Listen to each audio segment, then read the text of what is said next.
All right, let's move up again. This is an interval level variable, and there's one additional point I'd like to make about this. This is question. On the average day, about how many hours do you personally watch television? So this is an interval of people say how many hours they watch, and you can see the distribution here. I'm going to find first the mode and median. Let's see, let's go to the mode. The mode is right here at 2 hours, containing 26.4% of the cases. Indeed, that's where the median is too. Cumulative percentage, 55.2. So we jump from 1 to 2 hours. We're landing in the middle of the distribution, which is the median. Now, interestingly, the mean of this variable is almost 3 hours. How did that happen? How did we get two measures of central tendency that agree, and we get a mean value of 2.93 after you ask the computer to calculate the mean? The reason for that is this variable is skewed. And specifically in this case, it has a positive skew. Positive skew is produced when extreme values, a few extreme values, populate the upper end, the positive values of the variable. Extreme values in the positive tail pull the mean up off the center of the distribution. So these cases out here, these die-hard TV watchers who are looking at, they're watching 18, 20, 22, 24 hours a day, exert what statistically is called leverage. They put leverage on the center of the distribution and pull the mean up. So in this case, it would be more truthful and accurate to use the mode or the median. I would use the median to describe the central tendency of this variable because the mean is a distortion. A lot of demographic variables have means that are skewed, and that's why we often use the median for variables that describe, say, income, for example. All right, now this isn't to say that all variables are skewed or that skewness always produces distortions that that would suggest you should use the median instead. This is a variable that would be a good measure of our economic liberalism concept or measure that we talked about earlier in the book.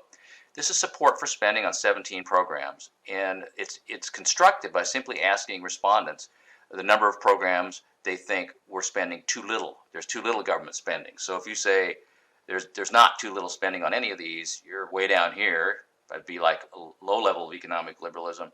And if you think we're spending too little on all 17, you're way up here. So this is a nice scale that measures economic liberalism.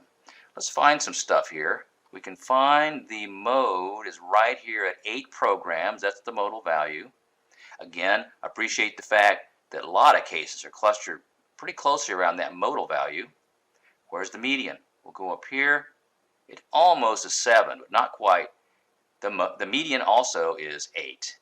So we got a mode of 8, a median of 8. We got you can tell from the clustering here, it's a fairly symmetrical distribution.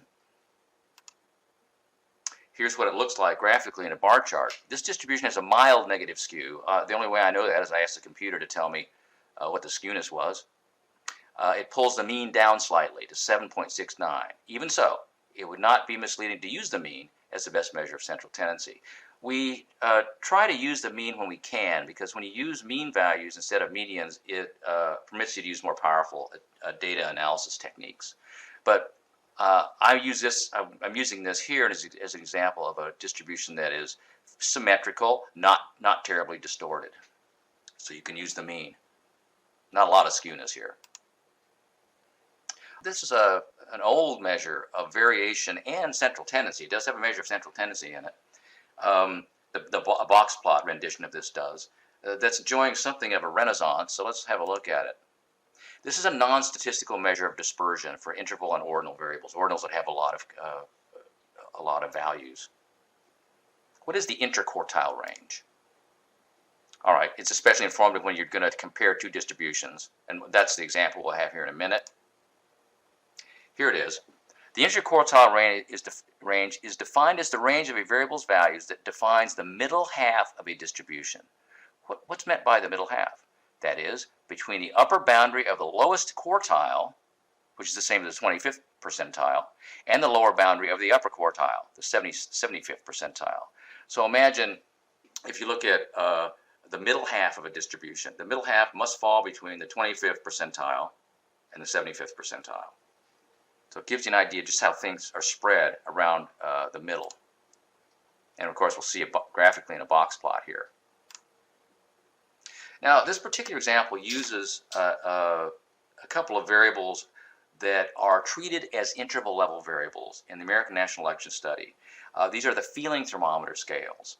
In the feeling thermometer scales, respondents are asked to rate political objects, groups, political personalities on a scale of 0, which would be that the respondent feels cold or negative toward that political object, and 100, in which case the respondent is communicating that they have a very warm and positive feeling. So it's really a 100-point, actually a 101-point scale from 0 through 100, and we can get pretty fine measures of how people feel, kind of affect they have toward different groups. Okay, having said that, here this table compares two religious groups, Mormons, Christian fundamentalists. Notice the mean value of Mormons is about 50 or 51. Christian fundamentalists a little bit lower, but I would say just looking at the numbers up here, these two distributions would appear to be quite similar. They have the same median, 50. They have the same mode, 50. They have similar means, you know, right around 49 and 50. But down here, look at the percentiles. For Mormons, the 25th percentile, the point at which 25% of respondents fall at or below that value, is 40 degrees. That is 40 degrees on the feeling thermometer. There's the median again. The 50th percentile is 50. And then the 75th percentile is 60. So that means that half of the distribution of how people feel about Mormons on the scale ranges between a rating of 40 and a rating of 60. So that's like a 20-point interquartile range. Now, switch to Christian fundamentalists and notice, even though the median is the same, as we've seen, a score of 50, there's much more variation, considerably more variation in how people rate Christian fundamentalists.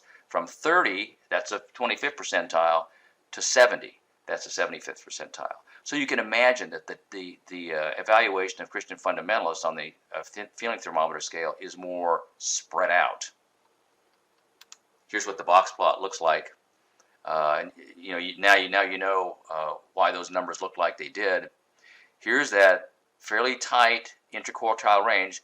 The median, in the part of the box here, the median is the horizontal line at the middle of the boxes. You can see they're the same at 50 for both. And the edges of the box define the 25th percentile is the bottom edge of the box. 75th percentile is the top edge of the box. So again, there's that about 20-point range for Mormons, and a much larger spread for Christian fundamentalists. Box plots are really great for capturing and comparing, actually when comparing two distributions in terms of their central tendency and spread. The other items here are the lower hinge and the upper hinge are the minimum and maximum values, as long as those aren't extreme. If they're extreme values, they're represented as outliers. And you can see the Mormons have a tighter spread around the middle, but there are several outliers here giving very high scores and very low scores.